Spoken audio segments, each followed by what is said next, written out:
러시아에 대한 오해와 진실 이것이 오늘 대화를 나눌 그런 내용들입니다. 첫 번째는 러시아와 소련 무엇이 다른가 이런 주제로 한번 여쭤보겠습니다. 사실 오늘 이제 질문 꼭지는 대부분 그동안 제가 이제 여러 사람들을 대하면서 러시아에 대해서 대화를 나누면서 겪었던 좀 엉뚱한 질문들을 주로 모아봤는데요.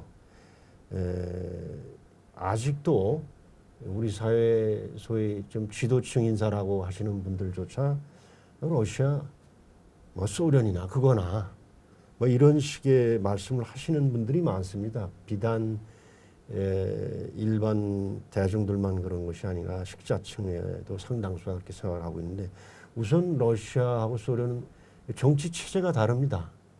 소련은 뭐 다 아시다시피 프롤레타리아 독재, 그야말로 공산당 일당 독재 국가였습니다마는 러시아는 민주주의를 지향하는 나라입니다. 그리고 경제 체제에 있어서도 소련의 경우는 완전한 계획 경제, 통제 경제였죠. 그러나 오늘날 러시아는 시장 경제, 자유시장 경제를 지향하는 사회입니다. 그리고 최고 지도자를 뽑는 과정도 소련 시절에서는 소련 공산당 내부 결정에 의해서 선출이 됐습니다마는 지금 러시아에서는 대통령이 국민들의 직접 선거로 선출되고 있습니다. 그리고 좀 더 구체적으로 소련 시절에는 국민들의 기본적인 자유가 권리가 억압되고 있었습니다. 특히 가장 중요한 것이 직업 선택의 자유, 거주 이전의 자유가 없었습니다. 그러나 오늘날 러시아에서는 일반 민주주의 국가에서 허용되는 대부분의 권리를 다 허용하고 있습니다. 그리고 소련 당시는 거대한 이 나라가 한 15개의 자치공화국으로 형성되어 있었는데 이 공화국들에 대한 어떤 자율권이라는 게 없었습니다. 그러나 지금 러시아 내 자치공화국들의 경우는 자치권을 인정받고 있고요. 끝으로 이제 우리나라와의 관계를 보면은 소련은 한국과 적대 관계에 있었습니다. 그러나 러시아는 1990년도에 한국과 수교를 해서 지금 교류를 하고 있습니다. 그래서 일반적으로 러시아와 중국을 또 혼동하시는 분들이 좀 있더라고요. 네. 심지어는 중국은 자본주의고 러시아는 아직도 사회주의다 하는데 그거는 사실과는 좀 부합이 안 되는 얘기 아니냐. 중국은 공식적으로 중국 공산당 지도부가 중국적 특색의 사회주의 노선을 고수한다. 이게 그들의 기본 입장입니다. 그러나 러시아는 사회주의를 공식적으로 폐기한 나라입니다. 그리고 중국의 경우에는 공산당 이외에 다른 정치 집단은 존재하지 않는데 반해 러시아의 경우에는 우리나라와 마찬가지로 야당이 존재하고 공산당은 그중에 힘없는 소수 야당에 불과한 상황입니다. 그래서 러시아와 소련은 단순히 소속 공화국들이 독립함으로 해서 국토가 조금 줄어들었습니다마는 그러한 지리적인 측면 이외에도 이념적, 제도적으로 본질적인 차이가 있다고 봅니다. 예.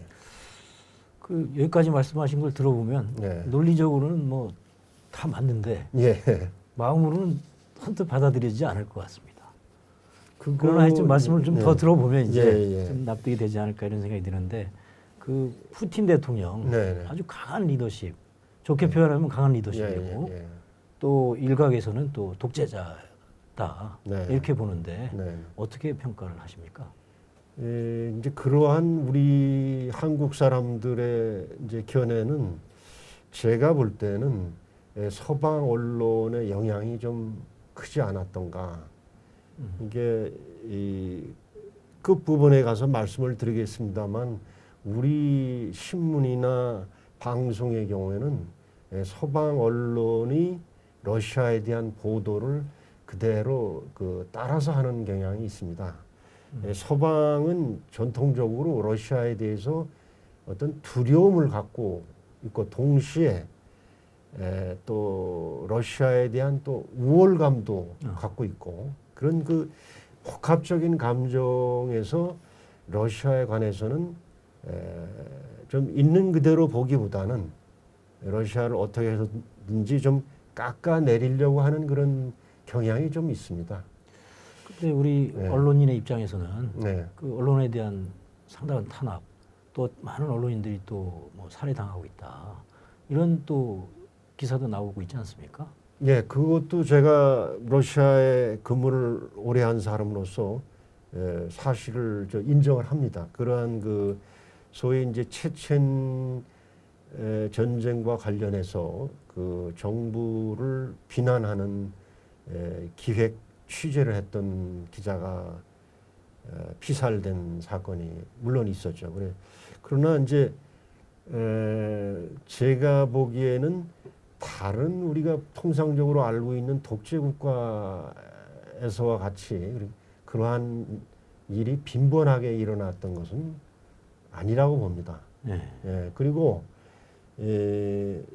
제가 아까도 중국하고 비교를 했습니다만은 중국에는 사실은 그 민간 언론이라는 게 존재를 하지 않습니다. 그런데 반해서 러시아의 경우에는 민간 언론이 분명히 존재하고 정부의 정책이나 입장에 대해서도 다른 의견을 내고 있습니다.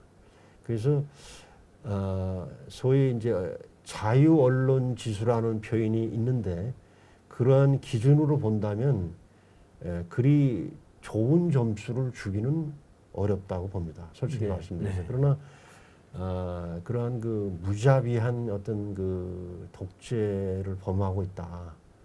그렇게 보는 것도 좀 과장되지 않았는가. 저는 그렇게 봅니다. 그렇다면 이제 러시아의 민주주의 앞으로 전망은 어떻게 보십니까? 소련 국민들이 푸틴에 대한 지지도가 압도적으로 높습니까? 자발적 지지도가. 한때 아주 지지도가 높았을 때는 80%대까지도 간 적이 있었습니다. 그런데 이제 최근 들어서 러시아 일반 국민들의 푸틴의 집권에 대해서 좀 피로 현상이 나타나고 있는 것도 사실입니다. 그래서 최근에는 뭐 제가 알기로는 한 40~50%대로 좀 내려간 걸로 나왔습니다. 근데 푸틴 대통령이 지지가에 대한 지지가 이렇게 높았던 이유는 그 앞선 대통령 옐친 대통령 얘기를 하지 않을 수가 없습니다. 그러니까 소련이 붕괴하고 약 10여 년 동안 90년대에서 2000년대 초반까지 이게 하루아침에 정치 경제 계획을 급격하게 추진하다 보니까 그 혼란이라는 거는 뭐 저도 목격을 했습니다만 아주 정말 엄청났었습니다. 그러한 상황에서 러시아는 대외적으로는 매우 무기력한 존재였습니다. 특히 유고슬라비아 내전의 경우에는 나토 공군이 그 옛 유고슬라비아 땅을 그냥 엄청나게 공습을 하는데도 불구하고 러시아는 아무것도 할 수가 없었습니다. 만일 소련 시절 같아서는 상상도 못하는 일인데 소련의 맹방이었던 유고슬라비아에 대한 나토 공군의 공습 그 과정에서도 옐친 대통령은 발만 동동 구르고 아무것도 할 수가 없었고 그 10여 년 동안 서방이 러시아에 가한 그런 굴욕, 모욕은 대단했습니다.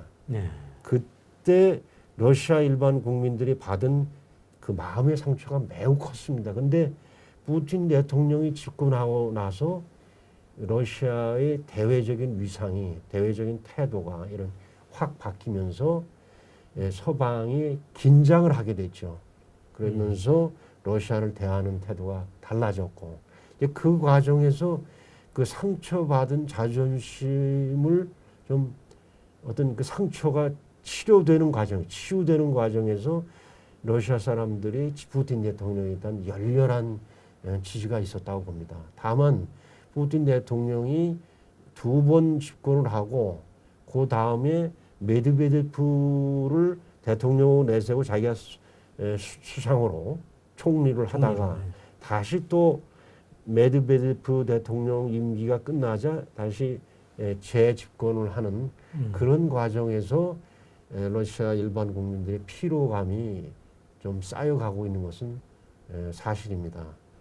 그래서 그러면 러시아 민주주의 전망하고 관련돼서 말씀을 드리면은 그러면 지금 푸틴 이후에 푸틴은 지금 작년에 이제 또 선출이 돼가지고 2024년까지 네.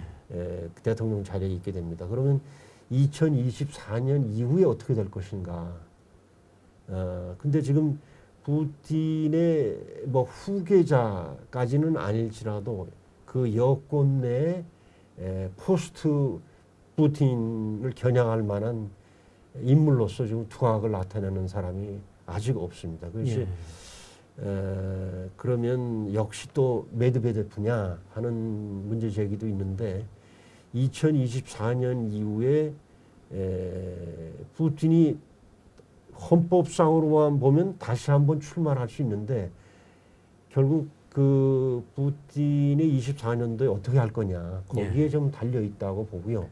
야당의 이제 야권에서 제야에서 이제 그 나발니라고 하는 젊은 지도자도 최근에 좀 등장을 좀 했었는데 푸틴 대통령이 좀 긴장을 하는 것 같더라고요.